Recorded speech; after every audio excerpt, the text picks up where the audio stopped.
I haven't really shared this publicly because it was early in our progress, but with our enhanced credibility, I'll share that my internal objective is to build an entity that delivers 10,000% returns to our partners.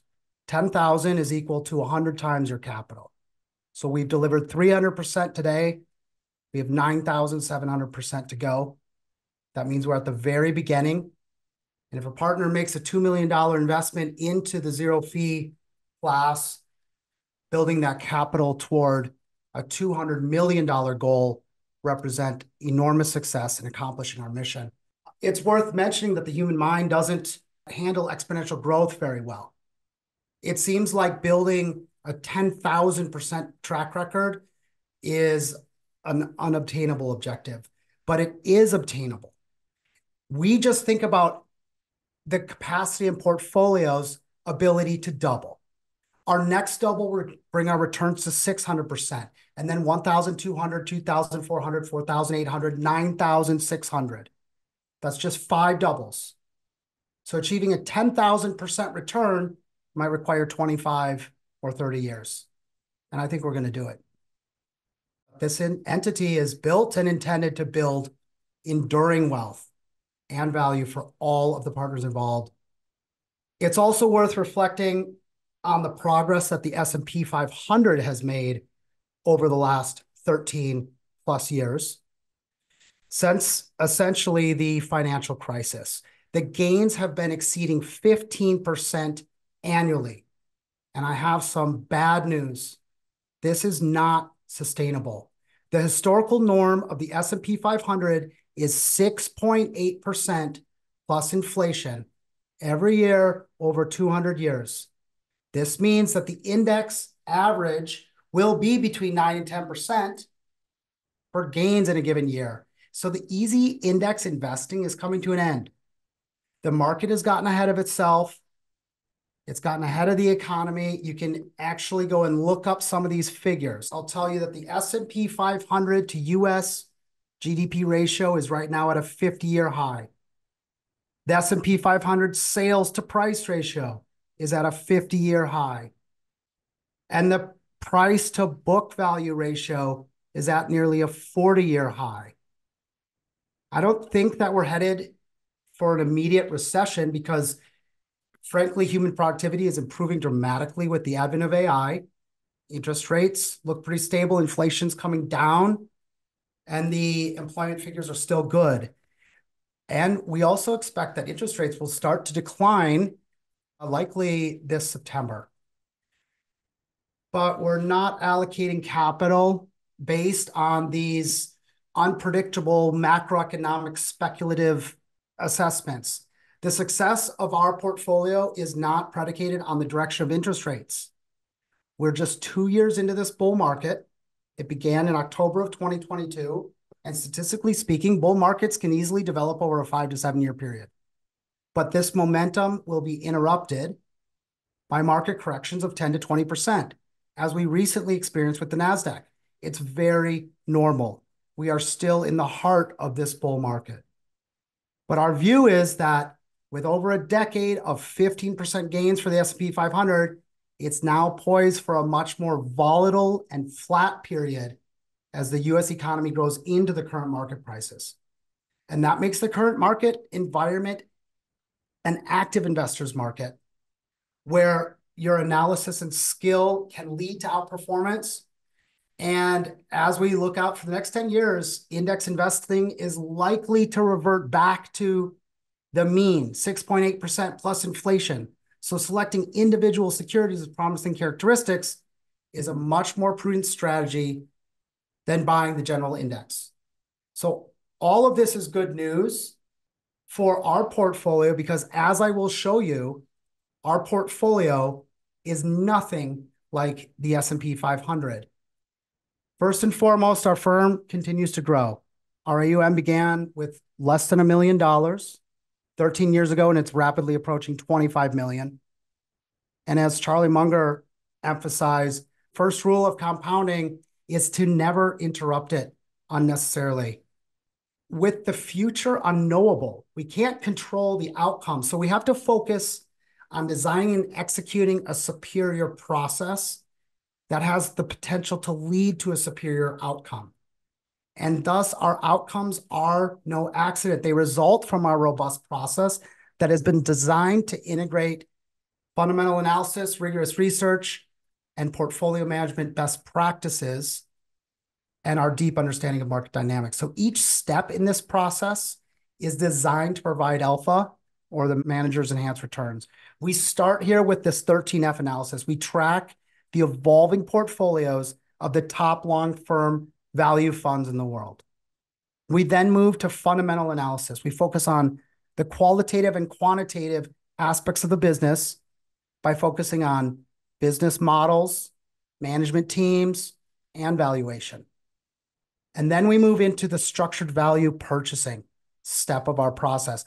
We often use cash secured puts as a tool to obtain better than market prices for our purchases.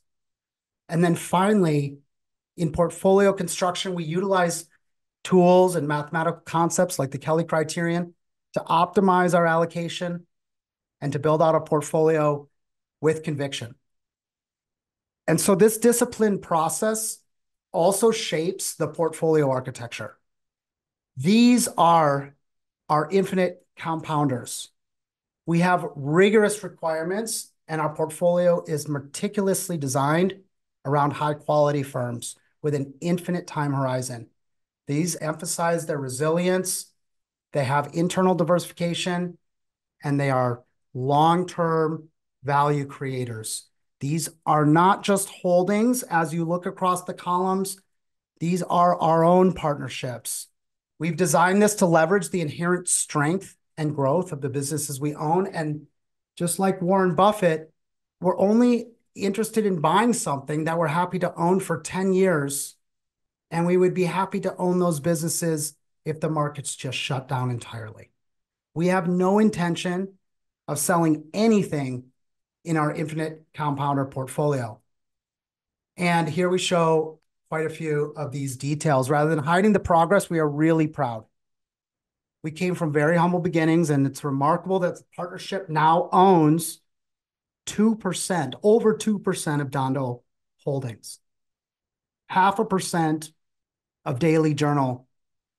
And as Baba continues its massive buyback program, we may be in a position to own 0.01% of one of the world's most important leading e-commerce and technology firms, Alibaba. It's worth noting also that every one of these compounders is growing. These compounders all have net cash and equivalents.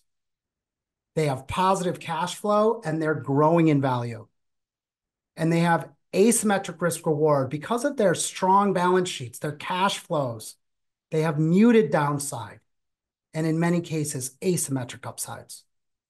There's off financial statement value, meaning there's a lot of value at these firms that just isn't captured in GAAP analysis. And all of these businesses I mentioned are growing, and so the price will be pulled up organically. We've put together a slide here to just illustrate some of the comparable quantitative metrics among the leading technology firms. And we're very pleased to have captured some exposure to Alphabet and Baba. And the metrics like these enterprise value to EBITDA ratios for Baba are incredibly compelling, with potential for earnings growth and multiple expansion for decades. These are incredible gems that we have in our infinite compounder portfolio. So let's take a brief look at a few positions in detail. We'll start here with Alibaba, because Alibaba remains a cornerstone of our portfolio with its leadership in e-commerce, cloud computing, digital payments. It's positioned for sustained global growth. It's available today for a huge discount to its intrinsic value. And as discussed last year, Alibaba is undergoing a major organizational transformation. They've decentralized the operations into 6 segments, and they have a diverse set of subsidiaries operating globally with values that are at least 50% higher than its current market price. and many of these businesses are growing. This last quarter, Alibaba repurchased 5.8 billion in stock, amounting to 2.3% of the entire shares outstanding. They just reduced those shares outstanding in a single quarter, and they have an initiative in place to repurchase more than 10% of the market cap because it's so undervalued before 2027. They're planning to spend another 26 billion of the 55 billion they have in cash to buy back shares from just a 200 billion market cap. So as these cash flows grow to 25 and 30 billion a year, Alibaba is selling for just 150 billion net of cash. It's going to be worth double what we're buying it for today. It's an incredible opportunity. Alibaba is currently undertaking one of the largest internal share repurchase initiatives in the world's history. They allocated 35 billion to buying back their company's shares. And when it's completed, Alibaba will have reduced its share count to below 2 billion, and we may be in a position to own 0.01% of the entire firm. The Baba earnings call was last Thursday. It was great to hear from Eddie Wu and management on all of their progress and their exciting AI initiatives. We are in a very strong period for Alibaba and these firms. But that's not all. As you may remember, we don't pay retail prices for our investments. This is our first example of structured value in practice. This shows how to buy a stock trading for over $80 for just $70 per share by selling a cash secured put contract. So we start by writing a put and we receive cash from our counterpart. We would receive $20 in cash in this example. We commit to buying it for $90 over the next 28 months, and they have paid us $20. We hold $70 of our own collateral in cash, and we receive the $20 from them. And at expiration, they will either put the shares to us or they won't, based on whether the price of the shares are above or below the $90 strike price at expiration. So if the shares are above 90, we keep the $20 premium on our $7 in collateral, which is a 28% return, or approximately 1% each month for 28 months. However, if they remain below 90, we will buy shares at an extraordinary price of just $70 in December of 2026. So structured value allows us to buy more with less.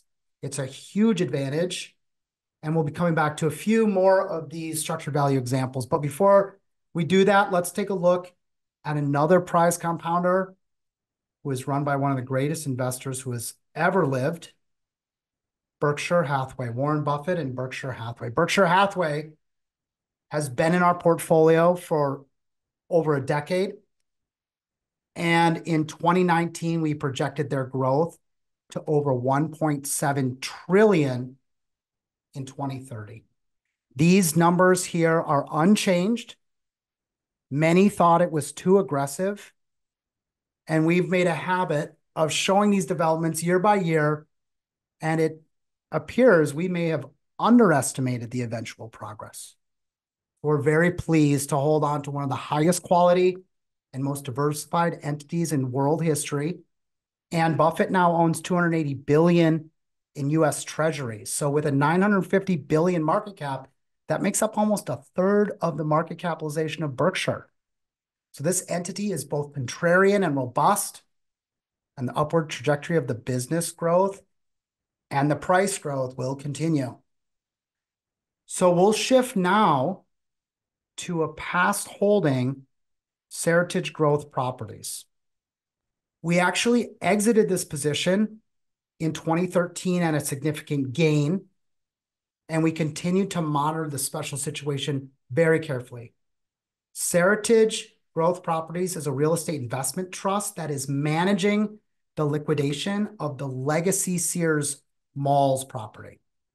When we began this analysis, they owned 212 malls, and we valued every single one.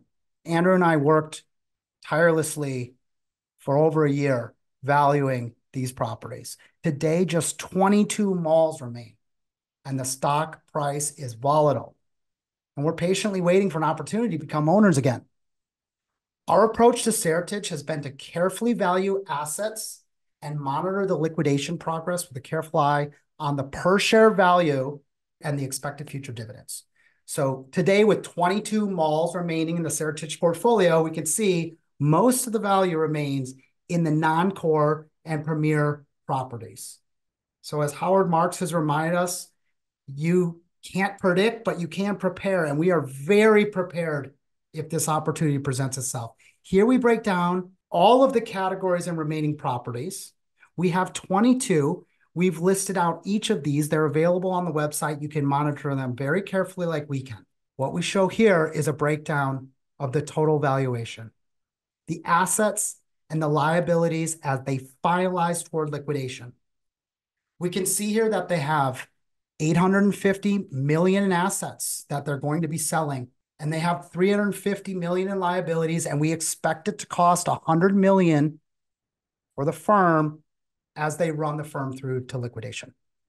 So that leaves at the bottom $400 million in value with 56 million shares outstanding. And we expect the stock owners to receive dividends of $7 per share in 2026. So here we've put together a detailed timeline of the expected sales and cash flows that will take place in the future for Seritage. Essentially, we're expecting Seritage to pay out $7 in 2026. So what we have to consider is how much would we pay for that today? Under $3 gives us an opportunity to make 100% in under 3 years. And it's very interesting because here's something we were able to do just last week. Seritage has option contracts going out until January of 2026, 16 months. And last week, just last week, we were paid 50 cents to commit to buying Seritage stock for $3. That means we will either buy Seritage for a net cost of $2.50, or we will make 20% on the premium on our collateral over 16 months. So this scenario results in this binomial outcome. We can get the stock for $2.50, or we're going to receive $7 in 2026 for dividends. We either keep 50 cents or make $7 in dividends on our $3 purchase. Both outcomes are highly satisfactory. Here and next up, our team has been focused on technology development. So we're going to shift gears and look at some of the technology initiatives underway at Peterson Capital Management. Over the last few years, we've been aggressively developing Python scripts, and an AI-based software called Alpha One. This assists us with our portfolio management, risk management, business analysis, and it helps us expand the quality and quantity of our research. We've had to incorporate a lot of core technologies. Here are some of the fundamental technologies that we're utilizing. We had to become experts in systems from Docker to GitHub, Copilot, ChatGPT 4.0, Google's Gemini software, and Claude 3.5 Sonnet. And our capabilities continue to expand. Just take a look at what we're able to automate now. We have now automated capabilities, including the 13F analysis, where we analyze over 100 extraordinary fund managers each quarter, and we prioritize our research. We create earnings calendars and even have auto-generated research reports. We've purchased data. We use AWS to run backtesting, data analytics, and help us manage risk and exposure. So now we have so much capability. In a moment's notice, we can run our software and assess how the current environment compares with historical results. When we look across 13Fs that are reported by the greatest managers globally, do the aggregate managers have more or less concentration in their portfolios? What sectors are seeing increasing capital flows? And based on the managers we've selected, These aggregate portfolios, and you can see here at the bottom, strongly outperform the S&P 500. So this is an excellent starting position. We've been talking about this for years. Most portfolio managers will screen for metrics that they find attractive, but screening results in all sorts of false negatives, false positives. This is a much different approach. We are looking directly into the portfolios that are run by the greatest value investors in the world. These aggregate portfolios strongly outperform the S&P 500. And we begin with this pool of assets as our research pool because that is where the gems are. Value investors are searching for needles in a haystack, and this 13F is a great starting point. It sorts through all of the best firms and puts them right here in front of us. We have also used AI to create multiple prompt libraries with embedded nested prompts that auto-populate frameworks that we like to look at. Things like a SWOT analysis, Porter's 5 forces, Phil Fisher's scuttlebutt analysis. We even gather data to calculate a discounted cash flow analysis. So this report generation is a starting point for future research, but it would take several weeks to create one of these manually. Currently requires about a day to run the prompts with our LLMs. We are constantly improving this, and we believe we're going to be in a position where we can create and run one of these and automate it entirely. We really are operating at the cutting edge as we implement technology into all of our processes at the firm. And that's why we are starting to build our AutoGPT agent. This tool is helping us use loops to run reasoning and to run prompts repeatedly. And if it's successful, we'll be able to perform extensive first principle research very efficiently. So all of these developments with technology and structured value has led to the discovery of an enormous opportunity that we identified. So to capitalize on this pile of gold that we are harvesting, we developed our structured dividend capture strategy. Okay, this is a very real example of our structured dividend capture strategy that I'm going to walk through. We begin this scenario just like structured value. We sell a put on AT&T that expires, and we will either take delivery of the shares or not.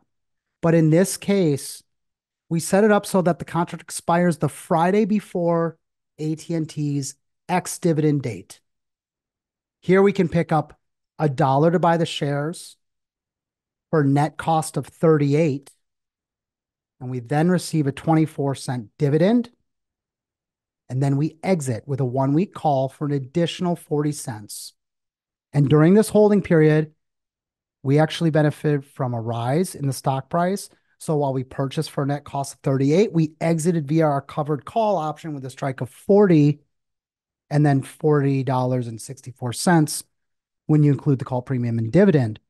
So if we earn $2.64 on $38 in collateral, this delivers a 7% return over 35 days. And if you could do this continuously, you would have 100% annual gains. But the dividends are just paid 4 times a year. So we need Alpha One to evaluate the superset of opportunities in 13Fs to line up the most compelling special situations with capital allocations instructions so we can capture a series of repeated large dividends week after week. And here we show you the upcoming flow.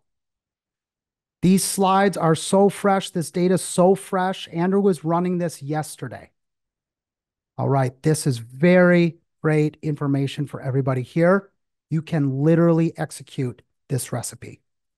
We start by selling puts on Chevron, then J&J, Fox, Harley-Davidson, United Health, Seagate, and then Oracle. And not every position will work, but on average, the strategy delivers significant returns. It's highly liquid, rotating back to cash every few weeks. And over these 3 months, Alpha One has shown us a way to capture 40% returns if everything works perfectly. So realistically, we'll capture a piece of this opportunity, and we're getting better quickly every day in every way. We've now run this extensive 20-year data backtest, which required actually the purchase of data for our analytics. And we've determined the best practices on our theta and vega variables for options. So we just recently recognized the advantages of some of the new strategies from our testing. Here we ran a test on the outcomes of in the money versus out of the money puts and calls. Clearly, one of these outperforms. Just recently, after running this 20-year backtest, we now can see the true outcome of these variables, and we can put our money more strategically into this process. So as our testing improves, our implementation of the strategy and the returns that we capture are also improving. But this is back testing results that shows consistent performance year over year. We have in 20 years of back testing, we are showing 24% annualized gains if we execute on the Alpha 1 instructions. There are only 3 years where we are negative, and in most years, we are outperforming the S&P, and over the long run, we are completely crushing the S&P 500. This is a very attractive strategy. We'll be working very hard to capture as much of this as possible over the coming years, but to implement this strategy takes considerable discipline. We absolutely require a rules-based system to remove any emotions from the transactions, which will potentially lead to the automation of the strategy. So a bit of a warning, don't be alarmed. The diagrams that I'm about to show you are used internally for discussions and development, technology development, and our execution. They're quite complex. They contain detail from our testing results, and they'll help anybody execute these strategies and greatly improve their performance. James has been extremely helpful in putting all of these diagrams together and even defining how we can represent our actions. Let's walk through these, starting with structured value. Okay, many execute this plain vanilla strategy. Many of you have executed this plain vanilla strategy up top. Selling a put, the stock price moves around, and if you put the stock, you hold for the long term. That is all that's happening in that first row. Structured value. We write a put, the stock is down below the red line, the strike price, and we get put the shares as stock. All right. So let's take a look here at this legend. It's right at the bottom. You can see the bubbles have a P, a C, or an S, representing the puts, the calls, and the stock. You can see a stem down means that you would sell or write. A stem up means that you would buy. An open bubble represents initiating a position, and a closed bubble is when it's expiring or removed. Okay, and the at the money red line is important because it shows you how far to write your contracts in or out of the money based on our backtesting. And the ties between the connected positions show you the delta, the days to expiration. This is what you need to execute this strategy. So let's look at the second row. Everybody assumes we're executing structured value, but we're really executing a structured value matrix. We don't just sell a single put. We sell puts at different strikes that expire at different expirations. So here what we've shown is we have 3 in the money puts that we're writing at the initiation of this trade, and we're actually doing it 3 times. The first will expire in 90 days, and then 180, and then 360. The blue line represents where the stock price might fluctuate. And what you can see here is that first the stock climbs above the closing puts, and we don't receive any of that stock. We just keep the premium. Then the stock falls in this scenario below the strike price of the next puts, and we purchase all three. And then as the stock price climbs through the last matrix of puts, we buy two and we're out of the money on one. This would result in us selling and receiving 9 premiums and then buying 5 stocks. This is a much more thorough example of how we approach structured value at the firm. So let's take this one step further. Here on top, we illustrate what's called the wheel strategy. We execute the wheel on firms like Occidental. We sell an in the money put with about 21 days to expiration. And if we get put the stock, we simply sell an out of the money call to exit. We make a great return doing that. So if you look across the top line, we sell a put in the money, it expires. The blue line is below the money. We get the stock. We write a call. The stock price climbs. The stock gets pulled away and we're back to cash. It's called the wheel. You put the cash in and the cash comes right back out. So what is structured dividend capture? We've been talking about it for a couple of years. You can take a look here at the middle row. We write a put, 21 days to expiration, but in this case, we're targeting a firm that's about to pay a high dividend. We have that contract expire just the Friday before the ex-dividend date. If we receive the stock the next week, we get paid a dividend and we write a call, and the following week, we're back to cash. In this situation, we added, because many ask, what happens if you're out of the money on your call? Well, then we would just write another call the following week. It's not that complicated. We would just write repeating calls, and each time we're writing a call, we're getting 1% or more. If we do that weekly, we'll do just fine. So in the second diagram, this is exactly what we're running for Chevron, Johnson & Johnson, AT&T.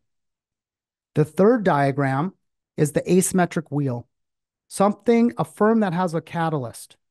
When we encounter a company that has the ability to go parabolic, we don't want to miss that upside.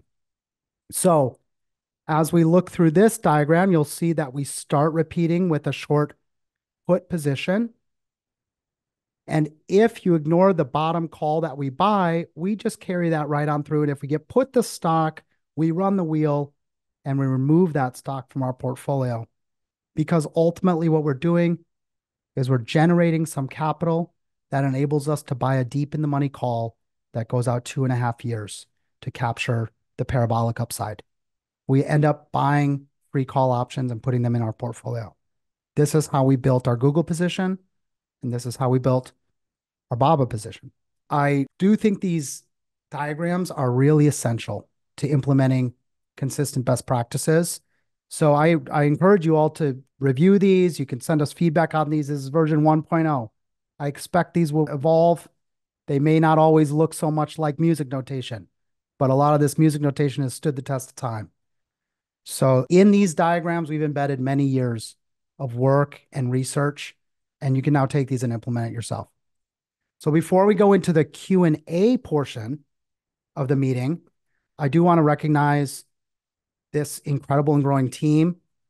Andrew Park's been with us for about 5 years. And we work very closely also with Masood and Kutai from the Talus team for efficiency.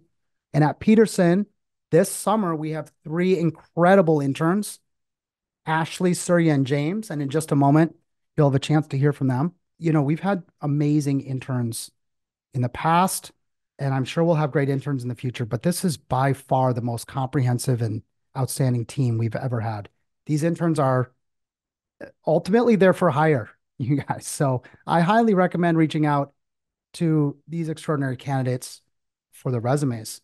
Just before we get to that portion of the meeting, I will recognize our service providers. Eric Brill retired last year, so we joined forces with the Investment Law Group, which has a long-standing track record of excellence. We recently moved from Wells Fargo to Chase. So LPs that have recurring contributions to Wells, you'll need to reach out to myself or to Andrew, and we can set you up with the new wire instructions for the ongoing commitments. So we're really pleased with the ongoing work from folks like our administrators, Ulish, our auditor, Spicer Jeffries, Midland, who some of you have used for your self-directed IRAs, has merged and there was a name change, but everything else remains the same under their new name, Equity Trust. I just want to remind everybody this is not the time to be buying index funds. This is a stop pickers market. You need to be performing deep fundamental analysis. You should have a long-term mindset. There will be some volatility, and I think you will be rewarded. Our portfolio is packed with potential for the coming decade. We're extremely pleased to have all of you involved. So for anybody who's looking to join, you can visit our website, petersonfunds.com. You can reach out to me or to Andrew at andrew.park@petersonfunds.com, and we'll get you the limited partner agreement. You can populate the subscription document and join. So Chloe, with that, thank you very, very much. Thank you so much, Matthew, for the incredibly detailed presentation. And I personally learned so much. And I'm very sure that I speak for everyone when I say that your presentation has given us a lot of insights and a lot of things to think about. And I have started to actually have a lot of questions in my head, and I saw a lot of questions on the floor as well. So I'm very excited to be doing the Q&A session with you in a minute. Before we dive into your questions, it's also my pleasure to introduce Andrew Park, who has been an incredible member of Peterson Capital Management for over 5 years. Andrew plays a critical role in the firm, serving as the key contact for many of our partners and assisting Matthew with a wide range of responsibilities. Andrew's contributions span significant operational duties, business development, firm-specific research, and ongoing technology advancement. He has also played a significant role in the development of Alpha One system and has been instrumental in the backtesting and implementation of our structured dividend capture strategy. It is with great pleasure that I now hand over the time to Andrew Park, lead analyst at Peterson Capital Management. Andrew, take it away. Yes, well, Chloe, thank you very much for that introduction. Hello, everyone. My name is Andrew Park. I've had the pleasure of working with Peterson Capital Management for the past 5 years, joining the team initially as an intern in 2019 and joining as a full-time analyst in 2022. I graduated from UCLA in 2022 after studying economics with a concentration in value investing with the eventual goal of becoming an investment analyst upon graduation. It has been an extremely rewarding experience working with Peterson, as I've gotten to learn and grow in multiple disciplines as an investor. My work has covered a wide range of responsibilities, from the valuation of our infinite compounders to the backtesting of our proprietary option strategies. In my role, I've been exposed to investment strategy, business development, marketing, operations, programming, and I've learned in depth what it takes to be a flexible investor operating a world-class fund. Throughout the past summer, I've had the pleasure of managing our latest round of interns who've been exceptional in what they have accomplished at the fund. Firstly, I would like to introduce our business analyst intern, James Ebert, a rising high school senior from the Groton School in Massachusetts, who has done incredible work building out visual representations for our option strategies and has been a great support in operational assignments as well. James, please take the time to introduce yourself to the audience. Thanks, Andrew. Hi, everyone. My name is James Ebert. I'm currently a rising senior at Groton School, where I have the honor of serving as the captain of the rowing team. One of my core principles is striving to be 1% better every day, and I've found that this aligns perfectly with the ethos of the fund. This internship was my first experience in the professional world, and I came in with very little knowledge about options trading.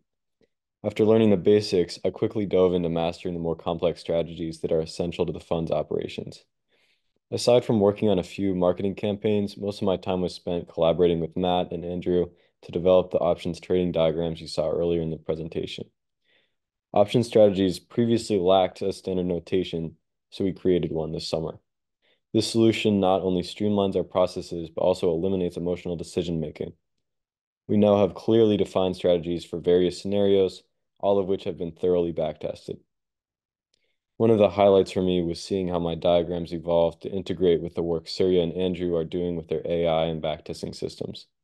As the backtesting results came in, I adapted the diagrams to align with the optimizations of Surya's algorithm. The option strategies used by PCM are quite complex, so it's incredibly rewarding to work closely with Matt this summer to create diagrams that simplify and standardize these strategies. This not only makes our backtesting more efficient, but also opens the door for potential automation of analytical systems based on these strategies. Looking forward, I'll be focusing on my schoolwork and college apps as I prepare to graduate next spring. Thank you for that, James. Our second intern I would like to introduce is our business analyst intern, Ashley Kong, a current student at UCLA. While we have had the pleasure of having many interns from UCLA in the past, Ashley stands out as an exceptional analyst, even when compared to UCLA's rigorous standards of quality. She's done great works in aiding with our marketing efforts, improving our Alpha One process, and generating the professional company reports with the aid of our AI tools. So with that said, Ashley, please introduce yourself. Thank you, Andrew. Hello, everyone. My name is Ashley, and I'm currently a rising sophomore at UCLA. I'm in Hong Kong working remotely at Pearson Capital Management, and during my time here, I've really had the opportunity to dive deep into the world of finance, working on a variety of projects that shaped my skills and understanding of the industry. One of the key areas that I focused on was the Alpha One outputs, as Andrew said. I've been responsible for enhancing the quant analysis sheet, the Gantt chart for structured dividend capture, and also the earnings calendar for Matthew. This work has taught me a lot about how structured dividend capture actually works and performs, and I also had learned more about important financials to look at when assessing companies. I've also been involved in this research, particularly in the energy sector. I was tasked with drafting comprehensive reports on EQT Corporations, Occidental, and Adamson Resources and Energy, assessing everything from their business models for their competitive positioning and recent acquisitions.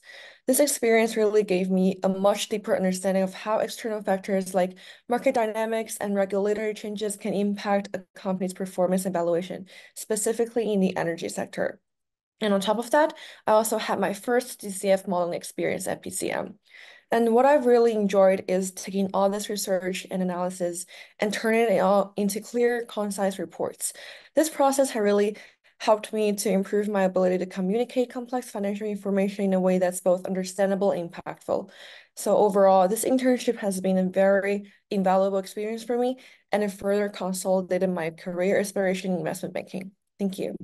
All right. Lastly is Surya Kodaganti, a recent grad and a master's student out of UNC Charlotte. His work has been instrumental in completing the back testing of our option strategies, and he is currently also aiding with the development of our AutoGPT tools. His experience as a programmer has been a great asset to our team.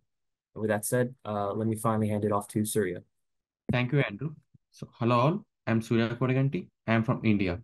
I'm an international student who recently graduated with a master's degree in the computer science from UNC Charlotte. Since my undergrad studies, I have been deeply interested in the data-driven technologies and AI technologies such as data science and data engineering, where we mostly focus on cleaning the data, transforming and using it for the business decisions.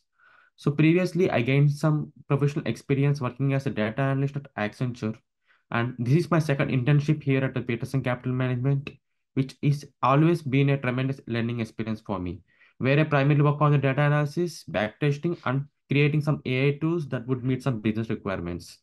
So we have collected the 20 years of the historical data that consists of strike prices, options, and expiration dates for the numerous companies.